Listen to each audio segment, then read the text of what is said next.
multiplicity of political parties in the last election has been identified as a major challenge to the integrity of electoral processes in West Africa and Sahel region. The Special Representative of the Secretary General and Head of the United Nations Office for West Africa and the Sahel, Mohamed Ibn Chambers, expressed this concern while on a visit to the chairman of the Independent National Electoral Commission INEC, that's Mahmoud Yakubu, in Abuja. While he questions the rationale behind the multiplication, the United Nations envoy insists that the development does not bode well for the region whose democracies are still nascent. This next report tells us more. The visit by the United Nations representative Mohamed Ibn Chambers comes on the heels of a similar visit to the INEC headquarters in the run-up of the 2019 general elections.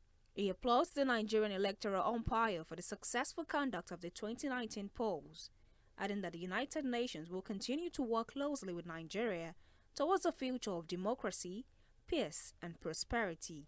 It needs no underscoring that a stable, strong Nigerian democracy, a prosperous Nigeria, is good for West Africa and for all of Africa. So we come here seeking to be part of that structured conversation going forward, and we would particularly be interested in a number of issues which the chairman of INEC himself has already identified. Issues such as political parties, number, mode of registration, internal democracy, accreditation of party agents, etc. The special representative says of interest to the United Nations are legitimate issues which have become commonplace in Nigeria's electoral process and must be swiftly addressed for the good of the nation and the continent by extension. Now on that score, let me give a regional perspective. The number of political parties in certain elections in our West Africa and Sahel sub-region has posed a challenge recently. And it's not only here in Nigeria that we need to look at this issue of number of political parties, their mode of registration, etc. Recently in Senegal, the same challenge was faced. They have found their manner of dealing with it. Next door in Benin, where they were confronted with as many as 249 registered political parties. They have also tried to find their way to handle this issue. In the last elections in this country, many of you will recall that there were 73 presidential candidates.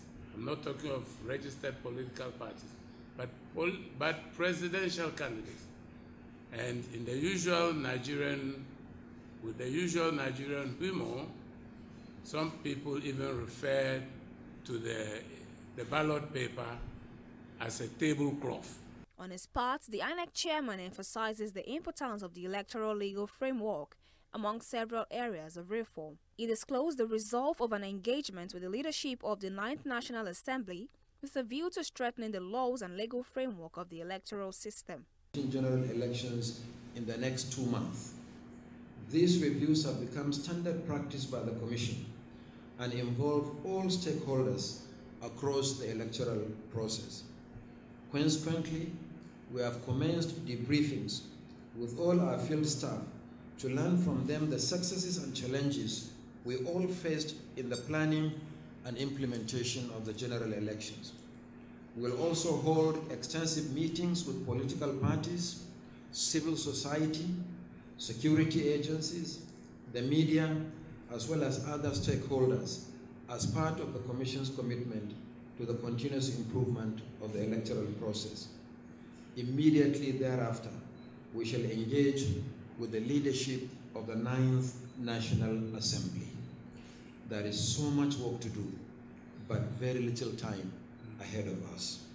INEC is currently doing a post-mortem of the 2019 general elections and is assuring Nigerians that preparations for the next electoral exercise in the country have commenced in earnest. Adeshawa Dushoga, TV 360, Abuja.